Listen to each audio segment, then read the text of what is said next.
Quelque part, un bon film de Yakayo ne doit pas bénéficier d'un budget trop confortable, sans quoi il se disperse et ne rend pas vraiment justice à sa figure centrale de monolithe passéiste qui ne succombe pas aux modes, mais qui au contraire doit les plier à ses désirs ultra narcissiques.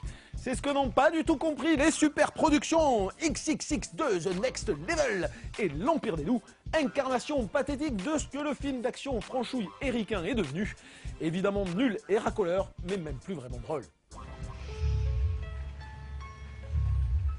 Grosse production Gaumont qui essaie de renouer avec le succès des Rivières Pourpres en plaçant Jean Reno au centre d'une nouvelle adaptation d'un roman de Granger, L'Empire des Loups, avec un scénario et des personnages suffisamment grotesques pour être fun.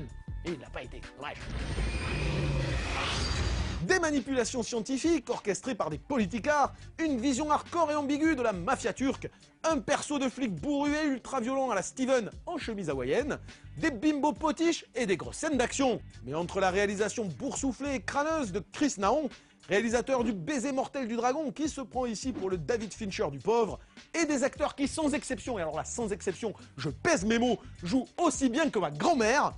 Mais pourquoi vous avez changé mon visage? On n'a pas changé ton visage. T'étais comme ça à l'arrivée. Tu mens! Faut vraiment avoir envie de se taper, ce qui restera longtemps comme un des pires thrillers à la française.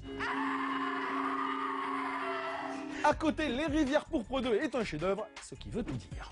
So why don't you go to the police? You don't trust the police. I heard that. Carrément moins catastrophique que l'Empire des Loups, Triple X2 est quand même une bonne grosse bousasse qui va probablement ruiner la carrière du producteur Neil Moritz.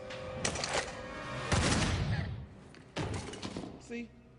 I told you should have killed that bitch. Persuadé du bien fondé de sa formule à la gloire du jeunisme le plus racoleur, valorisant la beaufrie la plus extrême en l'enrobant d'une morale pour Cubeni, Maurice pensait pouvoir l'arranger à toutes les sauces, ici le gangster rap, et injecta comme pour furtif plus de 100 millions de dollars dans ce film qui n'en rapporta que 25.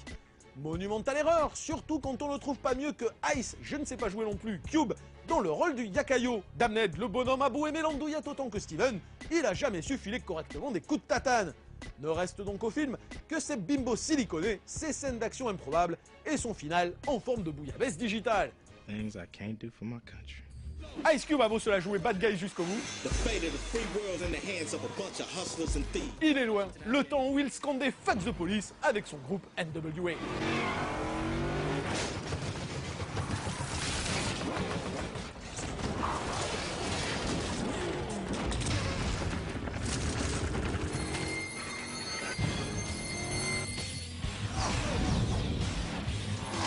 XXX, tu peux dire, mais XXX c'est rigolo quoi. Complètement débile, mais c'est rigolo. T'as l'impression de voir Piège à grande vitesse avec un peu plus de thunes. L'Empire des Loups, t'as l'impression, je sais pas voir quoi. C'est chiant, c'est réellement chiant. XXX2 c'est pas chiant. Enfin un peu, mais ça c'est chiant.